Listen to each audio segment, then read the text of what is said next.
जांच जांच जांच कब होगी, जांच कब पकड़ी जाएगी, मगरमच्छ कब पकड़े जाएंगे। भजनलाल सरकार ने और कमेटी ने इस पूरी जांच को एक ड्रामा सीक्वेंस बना दिया, जैसे कोई सीआईडी की जांच चल रही हो, जैसे कोई थ्रिलर मूवी चल रही हो सीक्वेंस, जिसमें पता नहीं सही पूरा अभी क्या चल रहा है, कोई समझ ही नहीं आ रहा। भजन करे, भोजन करे, ब्राह्मण करे, हमें कोई दिक्कत नहीं है साहब। हमें तो ये है कि आप ऐसा ही भर्ती परीक्षा पेपर लीक पे निर्णय करके आप भर्ती को रद्द करिए। आप भजन, ब्राह्मण और भोजन के साथ में आप और कुछ भी करिए एक्स्ट्रा। 859 पदों पर यह भर्ती हुई और जैसा कि हम देख पा रहे हैं, जितने भी अभ्यर्थी जो सिलेक्ट हुए हैं, जब इनकी गहनता से जांच हुई, पता चला तो इसमें जो पेपर चोर हैं उनकी संख्या बढ़ती जा रही है। अब वो पकड़ में नहीं आए, उससे पहले वो सारे ईमानदार होते हैं, पकड़ने के बाद में पता लगा यार ये भी चोर थे। अभी आपने देखा होगा 3-4 दिन पहले 3 लोग आरपी ट्रेनिंग सेंटर की दीवार कूद कर भाग गए। तो ये चल क्या रहा है राजस्थान में? आपकी क्या मांग है? सर, हमारा ये कहना है कि पहले तो ये भर्ती रद्द हो, उसके बाद इसकी गहनता से जांच हो। और आप अगर छात्र हित की बात करते ही हैं तो इस भर्ती को अब तुरंत प्रभाव से कैंसिल कर देना ही एक उचित समाधान है, उचित निर्णय है। भर्ती के टॉपर से लेकर और अभी तक 50 गिरफ्तारियां हो चुकी हैं, 6 अभ्यर्थी फरार हो चुके हैं। नमस्कार, भारत अवतार में आप सभी का स्वागत है। और ऐसा ही भर्ती को लेकर लगातार मामला गर्म है और राजस्थान के युवा लगातार सड़कों पर दिखाई दे रहे हैं। एक ये वो युवा हैं जो चाहते हैं कि ऐसा ही भर्ती जो परीक्षा है जिसका पेपर लीक हुआ है, जिसमें कई फर्जी एसओजी ने पकड़े हैं, वो पेपर निरस्त हो, रद्द हो। लेकिन एक वो युवा हैं जो कह रहे हैं कि हम ईमानदारी से पास हुए हैं। अभी हमारे साथ मौजूद हैं यादव जी और मनोज मीणा जी, जो लगातार इस बात को उठा रहे हैं राजस्थान में यूथ के बीच में कि पेपर रद्द होना चाहिए। सबसे पहले मैं यादव जी के पास आता हूँ। पूरा नाम क्या है आपका? सर, योगेश यादव। योगेश जी, आप लगातार आपने परीक्षा दी थी क्या? हाँ जी सर, मैं सब इंस्पेक्टर भर्ती का अभ्यर्थी भी रहा हूँ। अगर आप देख पा रहे होंगे कि ये 8 लाख से ज़्यादा अभ्यर्थियों ने इसमें परीक्षा दी है। 859 पदों पर यह भर्ती हुई और जैसा कि हम देख पा रहे हैं, जितने भी अभ्यर्थी जो सिलेक्ट हुए हैं, जब इनकी गहनता से जांच हुई, पता चला तो इसमें जो पेपर चोर हैं उनकी संख्या बढ़ती जा रही है। आप देखिए, भर्ती के टॉपर से लेकर जो टॉप 10 हैं उनमें से 9 गिरफ्तार हो चुके हैं। और ये जो गिरफ्तारियां हैं ये बढ़ेगी जैसे जैसे गहनता से जांच होती जाएगी। सर, आपकी क्या मांग है?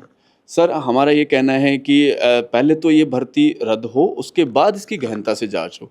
क्योंकि एक तरफ तो सरकार कह रही है कि हम पेपर चोरों पर एक्शन लेंगे और हम माननीय मुख्यमंत्री जहां भी जाते हैं, जिस भी मंच से जाते हैं, बोलते हैं कि हमने एसआईटी का गठन किया है, एक भी पेपर लीक करने वाले चोर को बख्शा नहीं जाएगा। तो सबसे पहले माननीय मुख्यमंत्री जी, इस भर्ती को आप कैंसिल करो और साथ में इसकी गहनता से जाँच करो, ताकि आप इसकी जड़ तक पहुंच सको कि ये पेपर कहाँ से मिला, किस तरह से मिला। उत्तर, पश्चिम, पूर्व, दक्षिण से लेकर हरियाणा गैंग तक इसमें शामिल हुई है। तो कहीं ना कहीं ऐसा लग रहा है कि इसमें कुछ ऐसा बचता नहीं है कि बहुत नाममात्र के अभ्यर्थी ही जिन्होंने पारदर्शिता से सिलेक्ट हुए हैं। क्योंकि जी, आपको लगता नहीं है कि लगातार आप सोशल मीडिया पे लिख रहे हैं, यूथ भी आपसे जुड़ रहे हैं और आपने तो खुद ने पेपर दिया था, तो जांच जांच जांच कब होगी, जांच कब पकड़ी जाएगी, मगरमच्छ कब पकड़े जाएंगे? तो यूथ तो यही सवाल उठा रहा है सरकार पर। तो आपका क्या कहना है इस पर? सर देखिए, जिस तरह से सीएम साहब कहते हैं कि मगरमच्छ, मछली, अब जो भी है सीएम साहब, अगर आप छात्र हित की बात करें, छात्र न्याय की बात करें, तो इसमें यही है कि अब यही समय है। आप चाहे एसओजी के एडीजी साहब हो, चाहे एजी साहब हो और चाहे पुलिस मुख्यालय के डीजी साहब हो, सबकी रिपोर्ट यही है कि इस भर्ती में बहुत बड़ा फर्जीवाड़ा हुआ है। और आप अगर छात्र हित की बात करते ही हैं तो इस भर्ती को अब तुरंत प्रभाव से कैंसिल कर देना ही एक उचित समाधान है, उचित निर्णय है। नहीं तो भर्ती कैंसिल करने का जिन्होंने जो कह रहे हैं ईमानदारी से दिया, उनका क्या करें फिर? सर, ईमानदारी की बात ऐसी है कि भर्ती की गहनता से जांच हो जाएगी तो दूध का दूध, पानी का पानी हो जाएगा। आप सोचिए, भर्ती के टॉपर से लेकर और अभी तक 50 गिरफ्तारियां हो चुकी हैं, 6 अभ्यर्थी फरार हो चुके हैं। और जैसे जैसे जांच बढ़ती जा रही है वैसे वैसे आप ये चीज़ नोटिस करिए कि वो जो आंकड़ा है वो बढ़ रहा है। सर, कम नहीं हो रहा, बढ़ रहा है। अगर भर्ती रद्द नहीं हुई तो जो कैंडिडेट हैं वो कोर्ट का सहारा लेके सर वापस आ जाएंगे। इसलिए भर्ती का कैंसिल होना बहुत ज़रूरी है, ये बात। कैंडिडेट कोर्ट का सहारा, एक कैंडिडेट चुनाव में भी आप उतरने वाले हैं, उपचुनाव। मनोज मीणा, आप लगातार पेपर रद्द को लेकर लगातार मांग उठा रहे हैं।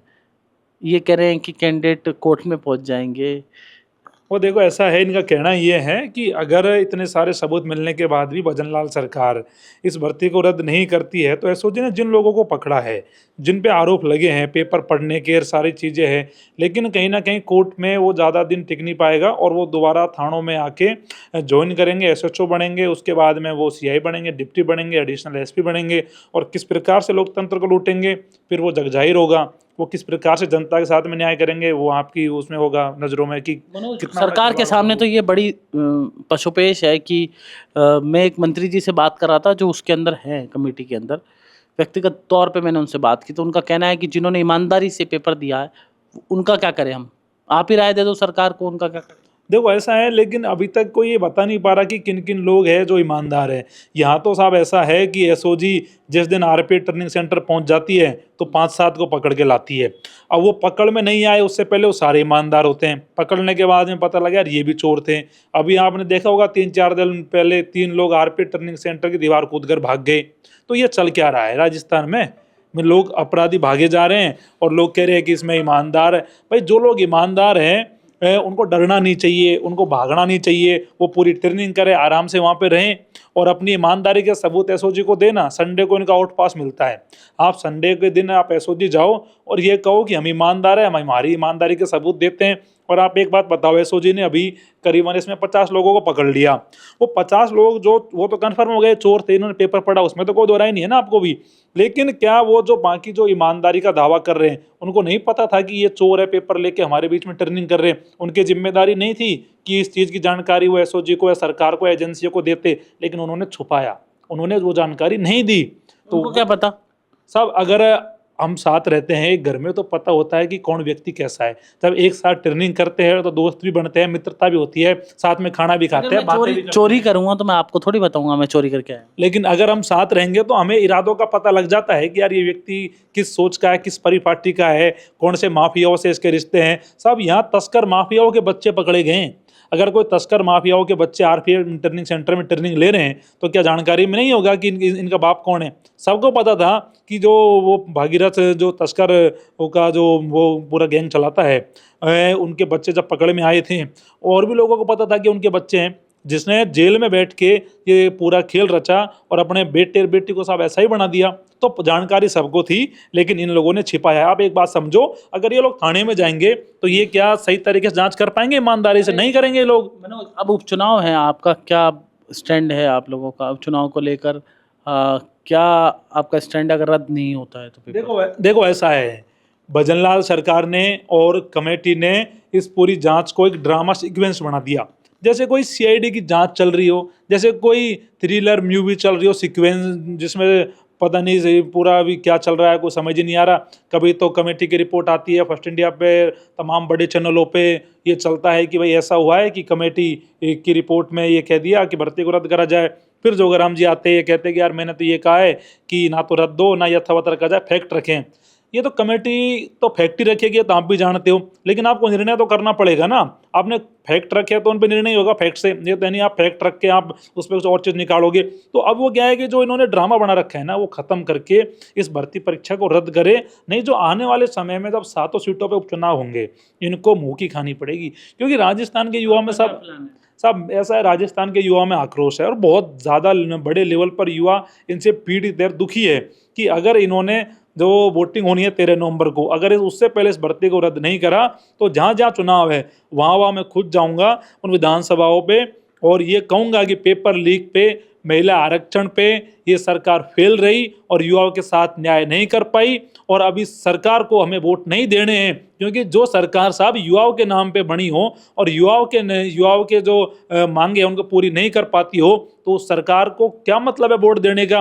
मैं भजनलाल जी से कहना चाहता हूँ कि साहब आपको बनाया भी युवाओं ने, गद्दी पे बैठाने वाले भी युवा है, उतारने वाले भी युवा है। तो ऐसा नहीं है कि आप ये सोच लो कि ये ग्रांटेड है, सारे लोग हमें ही सपोर्ट करेंगे। साहब ना भर्तियों पे कुछ कर रहे, ना पेपर लीक पे निर्णय ले रहे, ना महिला आरक्षण पे कुछ आपने किया, तो आप कुछ दिखाओ तो सही ना। ग्राउंड पे कुछ दिख नहीं रहा, जीरो है। उद्योग कहाँ है, कहाँ आ रहा है, कहाँ जा रहा है, मुझे तो दिख नहीं रहा। बाकी आएगा जब बात करेंगे उद्योग पे भी, लेकिन अभी तो साहब पेपर लीक पे तो भजनलाल सरकार कुछ नहीं कर रही। तो भजनलाल जी विदेश में तो वो तो मेरे को दिख रहा है, लेकिन विदेश से ला क्या रहे हैं वो तो पता है ना। आप मेरे को आप बताओ भजनलाल जी विदेश से क्या लाए अब तक? कोई प्राइवेट सेक्टर में कोई बहुत बड़ा उन्होंने बम फोड़ दिया हो, कि बहुत ज़्यादा क्रांति कर दी हो, कि बहुत तगड़ा रोजगार उन्होंने खड़ा कर दिया हो, मेरे को तो दिखाई नहीं पड़ रहा।